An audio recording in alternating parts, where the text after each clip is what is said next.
La Tesla Model 3 est, comme son nom ne l'indique pas, le quatrième modèle du constructeur américain, le modèle grand public. Il vient d'arriver chez nous après le modèle S, la très grande et très luxueuse berline du constructeur américain, et le très gros SUV de Tesla, le modèle X, deux vaisseaux amiraux qui dépassent largement les 100 000 € en France. Pour le modèle 3, c'est tout le contraire. Il débute à 36 000 $ aux États-Unis et forcément, il inquiète beaucoup les constructeurs classiques. Qu'il est loin le temps où Tesla fabriquait ce petit roadster pour les stars d'Hollywood.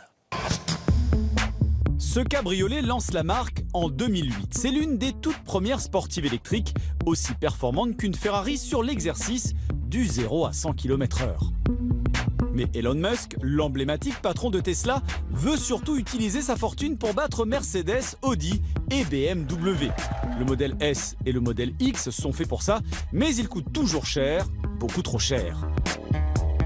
Alors, en 2017, Tesla présente le modèle 3, une berline abordable qui devient le plus gros lancement de l'histoire automobile. En quelques semaines, 500 000 personnes signent un bon de commande sans avoir essayé la voiture ou même l'avoir vue en vrai. Les constructeurs traditionnels doivent rattraper leur retard. La menace Model 3 est grande. Elle touche un public très large avec son fameux prix d'appel de 36 000 $. Alors attends Jérôme, 36 000 $, ça fait à peu près 31 500 € à peu près. Alors oui, mais ça c'est l'entrée de gamme qui pour l'instant n'est pas vendue en France. Nous on dispose du haut de gamme et du milieu de gamme, notre modèle qui coûte 56 300 €. Ah ouais, mais ça fait le double là. C'est vrai, mais il faut enlever les 6 000 € d'aide de l'État pour achat d'une voiture électrique. Ça nous descend à 50 300 €, sans quelques options dont on parlera plus tard. Et c'est le prix d'une berline premium, comme une Mercedes classe C ou une Audi A4 et même une BMW série 3. Mais quand on entre dans la voiture... Ah ouais, ça n'a plus rien à voir avec les voitures classiques. Hein. Eh ben, au sens propre, il n'y a plus rien. Il n'y a plus de compteur, il n'y a plus de boutons. Tout est regroupé là, sur cet écran central. C'est vraiment une voiture à part, un premium, mais différent. Impressionnant.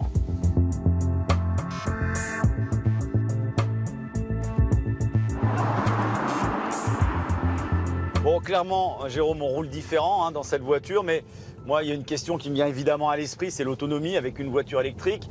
Parce que tomber en panne d'électricité avec une voiture électrique, ça reste une panne. Et pour une voiture premium, c'est pas super premium. Ouais, c'est vrai. Tesla annonce, c'est là que c'est surprenant, 560 km d'autonomie. Ah ouais, ça commence à faire, mais est-ce que c'est vraiment 560 km? C'est la première question qu'on va se poser, c'est quelle est l'autonomie réelle dans la vraie vie? Alors justement, c'est l'objet de notre premier test. Combien peut-on vraiment faire de kilomètres avec cette Tesla Model 3? Vous allez le voir, c'est assez surprenant. Première chose à faire pour tester l'autonomie, charger complètement la batterie. Des bornes sont disponibles dans la plupart des parkings souterrains, publics ou privés. Ici à TF1, les employés peuvent charger gratuitement leur voiture électrique, comme dans la plupart des grandes entreprises. Il y a quelques dizaines de bornes, mais c'est une prise de courant classique, donc il faudrait 2 jours pour charger à 100%. C'est juste une charge de complément quand on vient travailler. Nous allons réaliser un parcours Château de la Loire en partant de Paris. Des bouchons parisiens, de la voie rapide, de l'autoroute et de la route autour des châteaux. Un parcours complet de 400 km qui ressemble à un week-end de vacances. Mais est-ce possible en électrique? La voiture est rechargée à 100%. Et là, au départ, elle m'annonce une autonomie de 494 km. Ne cherchez pas les 560 km promis par Tesla, la Model 3 calcule l'autonomie en fonction de l'utilisation précédente, ici sûrement un conducteur au pied un peu lourd. Les voitures électriques aiment la ville, où elles consomment moins qu'ailleurs. Après 2 heures dans les rues parisiennes, il est temps de passer aux choses sérieuses, l'autoroute. Alors les voitures électriques n'aiment pas les hautes vitesses. Ça fond l'autonomie, ça fond. En gros, ça fait à peu près 40 km que je roule à 130 sur autoroute. Et là, l'autonomie annoncée a baissé, elle, de 60 km. C'est ça qui peut être un petit peu, on va pas dire angoissant, mais surprenant, quoi. Voilà, 349 km.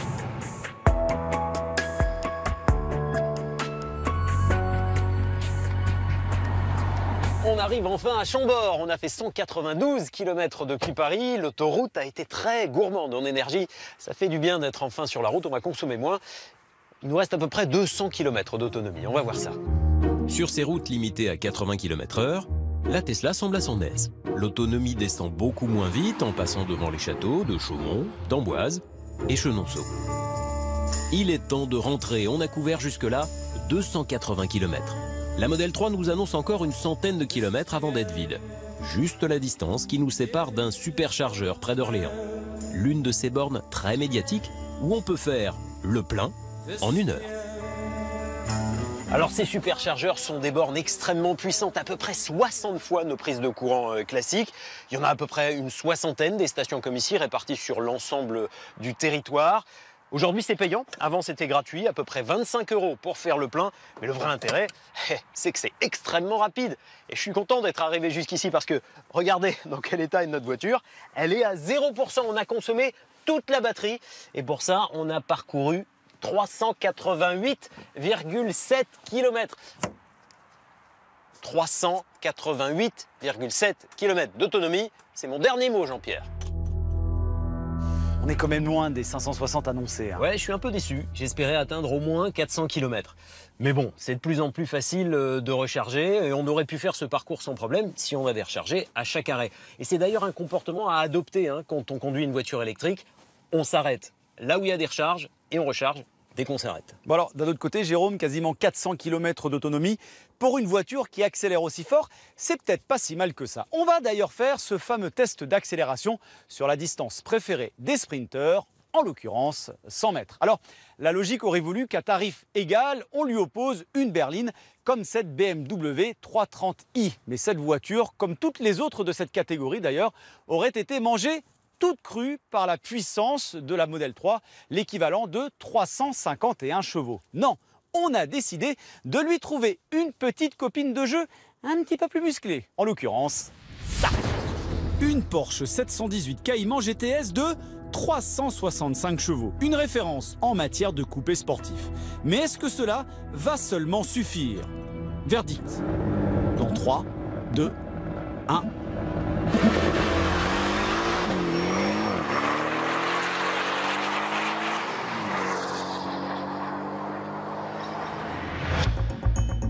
Revoyons l'action au ralenti. Dans un premier temps, la Tesla s'arrache plus vite grâce au couple immédiat de ses moteurs électriques répartis sur les 4 roues. Mais sur la ligne d'arrivée, les deux voitures sont au coude à coude. A l'inverse, au-delà des 100 mètres, le moteur essence de la Porsche reprend le dessus. Mais ce qui est sûr, c'est que le Model 3 accélère aussi fort qu'une 718 GTS, au moins sur les 100 premiers mètres. On n'est donc vraiment pas dans une Tesla low cost. Alors accélérer comme un dragster, c'est bien beau, mais que vaut cette Tesla Model 3 dans les virages? Parce qu'il ne faut pas l'oublier, ce n'est pas une sportive, c'est une berline. On va donc lui faire passer le test ultime de dynamisme, le test de la baïonnette. Et pour nous en parler, notre tonton technique Olivier Vittard. Alors Olivier, ça s'appelle le test de la baïonnette, mais aussi le test de l'élan. C'est le test préféré des Scandinaves. Tout simplement parce que les élans traversent les routes en Scandinavie. Ah, c'est les élans, les bêtes à cornes. D'accord, ok, très bien. Concrètement, comment ça se passe, Olivier? Simplement, le véhicule arrive dans sa voie. Ici, là donc, Ici, on évite avec un coup de volant l'obstacle. Ouais. Et là, on va se présenter dans la seconde voie. Voilà, dans la voie bleue ici.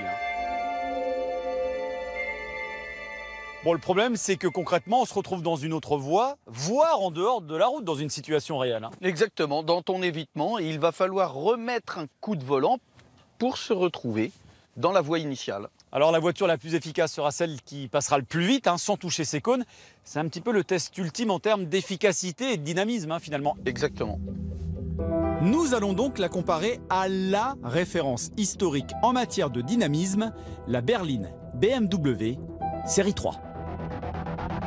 D'abord, la Tesla. Voyons si le centre de gravité très bas lié aux batteries dans le plancher est un avantage.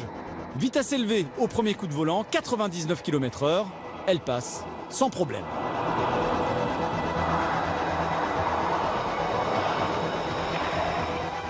Place à la BMW. Premier coup de volant, exactement à la même vitesse. Mais là, ça ne passe pas. Il s'en est fallu d'un cheveu. Clairement, sur ce test réalisé à vitesse élevée, la Tesla impressionne par sa facilité et son dynamisme hors norme. Bon, Jérôme, cette Tesla, elle est agile comme une sportive, elle accélère comme une Porsche, ok. Mais est-ce que c'est une véritable berline? Est-ce qu'elle a vraiment 5 places et un grand coffre? Elle fait à peu près la même taille que ses concurrentes directes, hein, Audi A4, BMW série 3, Mercedes classe C. Donc il y a à peu près le même espace intérieur que dans les allemandes, mais la Tesla, elle a un atout. Regarde, le plancher à l'arrière est parfaitement plat, donc le troisième passager sera mieux installé. En revanche, le coffre est un peu plus petit, il y a à peu près une valise cabine en moins dans la Tesla que dans les allemandes, mais si tu m'aides, regarde, hop, la valise cabine en moins à l'arrière, on la met devant, il y a un deuxième coffre devant, voilà. Bon, à l'intérieur, Jérôme, c'est tout aussi habitable qu'une allemande, sauf qu'en qualité perçue, même si Tesla a progressé, on n'est quand même pas au niveau des allemandes. Alors c'est vrai que certains plastiques sont un peu moins flatteurs que dans les allemandes, mais surtout il y a moins de choix. Par exemple, pour la couleur de la peinture, il n'y en a que 5 à l'extérieur. À l'extérieur, et seulement 2 choix de couleur intérieure. C'est blanc ou c'est noir. Là, les Allemands vont beaucoup plus loin dans la personnalisation, dans le premium, quoi, finalement. Difficile de rivaliser, alors Tesla avance d'autres arguments. Cet immense écran tactile très réactif qui regroupe toutes les commandes, plus quelques fonctions gadgets, comme ce feu qui crépite. Alors tout est indiqué sur cet écran, Jérôme. C'est une ergonomie un petit peu nouvelle finalement, mais on s'y fait assez vite. Ouais, et si on parle de confort, il n'y a rien qui te surprend? Non, pas le bruit, le silence, justement. Bon, ça c'est un petit peu comme toutes les voitures électriques. En revanche, dis donc, ça c'est ferme. Ouais, c'est ferme. Je m'attendais à ce qu'il y ait une suspension active, une suspension réglable. Non, c'est une suspension tout à fait classique et c'est vrai qu'elle est ferme, surtout avec l'option jante de 19 pouces qu'on a là. Le truc de Tesla, côté technologie, c'est plutôt la conduite semi-autonome. La marque possède le système le plus en pointe du marché. C'est une option à 3 200 €. Dernier détail, je vais accélérer à fond et regardez bien, c'est extrêmement rare avec les voitures électriques. Alors, on a 232. 233. 233, ça y est. C'est assez incroyable pour un véhicule électrique. Oui, parce que ça consomme énormément la batterie de rouler à ces vitesses-là. Donc normalement, les voitures électriques ne permettent pas de monter autant. Bon, et puis on va redescendre à 130. Bon, est-ce qu'elle te plaît cette voiture? Faut dire qu'elle est surprenante. C'est vraiment un autre monde. Il y a un effet waouh. Bon, je réserve mon verdict pour tout à l'heure. Bon. Je vais mûrir un peu. On va en reparler de tout ça tout à l'heure. Tout de suite, on vous laisse en compagnie du tour du monde de l'actualité auto et moto de la semaine. C'est le JT d'Automoto. C'est parti.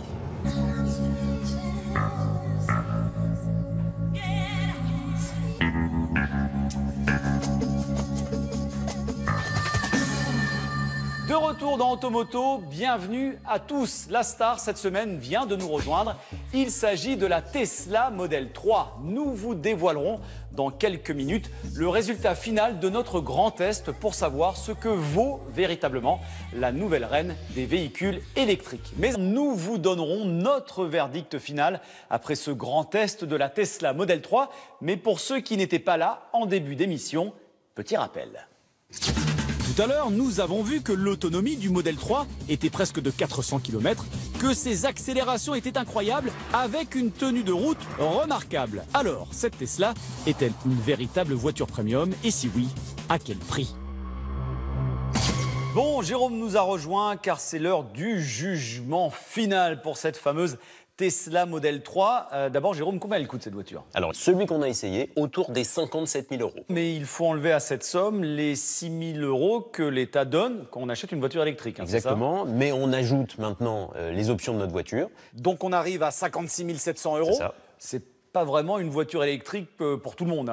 Non, c'est pas une voiture électrique bon marché, mais ça n'a pas empêché les clients de se précipiter sur la voiture. Et comme elle est à peu près au même tarif que ses concurrents allemands, elle est dans le prix du marché finalement. Jérôme, tu vas nous donner ta note finale, une note sur 20 à travers 4 critères. Prix, vie à bord, conduite, équipement. Tu pourras aller jusqu'à 5 étoiles. On va commencer avec le prix. Alors c'est une voiture premium, donc c'est une voiture un peu chère, mais équipement similaire, elle est un peu moins chère qu'une BMW, donc 4 étoiles pour le prix, aussi grâce aux 6 000 € d'aide de l'État français. La vie à bord? La vie à bord. Alors c'est un peu moins bien fini que les Allemands, tu l'as vu, Mais c'est tellement exceptionnel comme ambiance et unique finalement avec ce grand écran, 4 étoiles. La conduite? La conduite, tenue de route, exceptionnelle. Ah, accélération surprenante. Mais moi je trouve que c'est un petit peu ferme. Ça mériterait 5 étoiles, mais 4 étoiles à cause du confort trop ferme. Et enfin, les équipements. Les équipements, c'est une petite surprise, parce que les options sont chères et elles sont assez peu nombreuses finalement. Donc ça oriente vers 3 étoiles. Mais je voudrais donner une étoile pour l'audace. Ouais, ils ont osé faire quelque chose que personne n'arrivait à faire avec cet intérieur incroyable. Donc 4 étoiles.